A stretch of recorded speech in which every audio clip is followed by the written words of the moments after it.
연속 행렬 곱셈 문제 설명드리겠습니다. 연속 행렬 곱셈 문제는 주어진 행렬들의 곱셈 순서를 최적화하여 곱셈 연산 횟수를 최소화하는 문제입니다. 이 문제는 주로 행렬 곱셈의 순서에 따라 연산량이 크게 달라진다는 점에서 시작됩니다. 행렬 곱셈은 결합 법칙이 성립하기 때문에 연산 순서를 자유롭게 바꿀 수 있지만 특정 순서를 선택하면 연산량이 줄어들 수 있습니다. 따라서 행렬을 곱하는 순서를 최적화해야 합니다. 문제를 정의해 보겠습니다. 주어진 행렬들의 곱셈 순서를 최적화하여 곱셈 연산 횟수를 최소화하는 것이 목표입니다. 행렬 곱셈은 결합 법칙을 만족하므로 행렬의 곱셈 순서를 변경해도 결과는 변하지 않지만 연산 비용은 크게 달라질 수 있습니다. 수학적으로 이걸 정의해 보겠습니다. 연속 행렬 곱셈 문제에서 행렬이 주어졌다고 가정해 봅니다. 행렬 곱셈의 연산 횟수를 최소화하려면 행렬을 특정 지점에서 두 부분으로 나누고 각 부분을 최적화하여 곱하는 방식으로 풀 수 있습니다.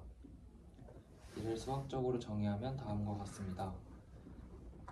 m의 i, j는 a의 i 행렬부터 a의 j 행렬까지의 체인을 곱하는 데 필요한 최소 연산 횟수라고 합니다.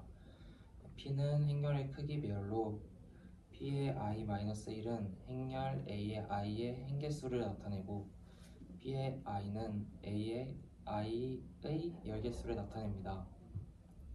다음은 점화식입니다. 최소 연산 횟수인 m의 i, j는 다음과 같이 정의됩니다. k가 i부터 j까지 중에서 m의 ik 더하기 m의 k 플러스 1 j 더하기 p의 i-1 곱하기 p의 ik 곱하기 p의 j의 최소값입니다. 이 점화식은 행렬 a의 i에서부터 az j까지를 곱할 때 k를 기준으로 두 부분으로 나눈 경우의 최소 연산 횟수를 계산하는 방식입니다. 문제풀이 예시를 말씀드리겠습니다.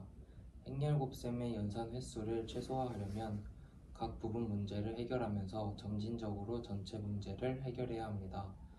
예를 들어 m의 1,4를 구하려면 m의 1,1과 m의 2,4를 나누어 계산하거나 m의 1,2와 m의 3,4를 나누어 계산하거나 m의 1,3과 m의 4,4로 나누어 계산하는 등 다양한 분할 방식을 시도하여 최소값을 찾아야 합니다. 예제 점화식을 적용해 보겠습니다. 처음 기저 조건이 있습니다. 행렬이 하나만 있는 경우에는 곱셈이 필요 없으므로 m의 i,i는 0입니다. 다음 부분 문제를 해결합니다. 예를 들어서 m의 1,4를 계산하려면 최소화 연산을 수행하여 각 가능한 k에 대해 최소 연산 횟수를 찾아야 합니다. 각 m의 i, j를 계산하고 최종적으로 m의 1,n을 값을 구하면 전체 행렬 체인의 최적의 곱셈 횟수를 얻을 수 있습니다. 이때 최적화라는 말은 연속 행렬 곱셈 문제에서 중복되는 합의 문제를 이용한 최적화 문제의 전형적인 예시입니다. 분할 정복을 사용하여 큰 문제를 작은 문제로 나누고 각 문제의 최적해를 메모이제이션 또는 동적 계획법으로 저장하여 중복 연산을 줄입니다.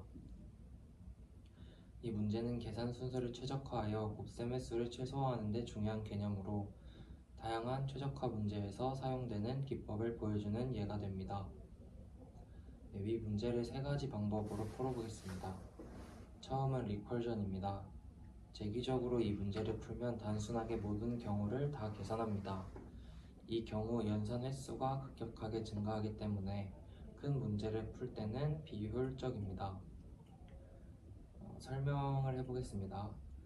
i가 j와 같은 경우 하나의 행렬만 있으므로 곱셈이 필요하지 않아 0을 반환합니다.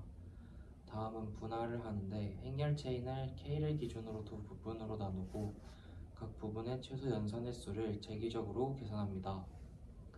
다음은 최소화입니다. 분할된 각 부분의 연산 결과 중 최소값을 선택합니다.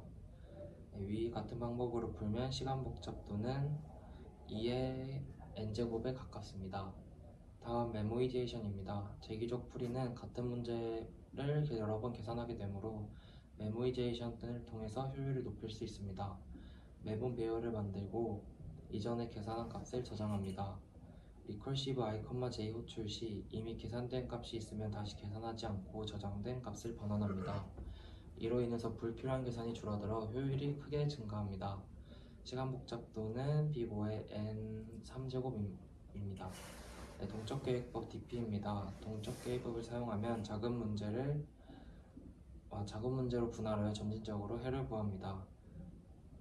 DP로 풀게 되면 b5의 n의 3제곱 복잡도를 가지고 메모이제이션과 동일하지만 구조가 더 명확해집니다. 위 내용을 결론으로 해서 요약해 보겠습니다.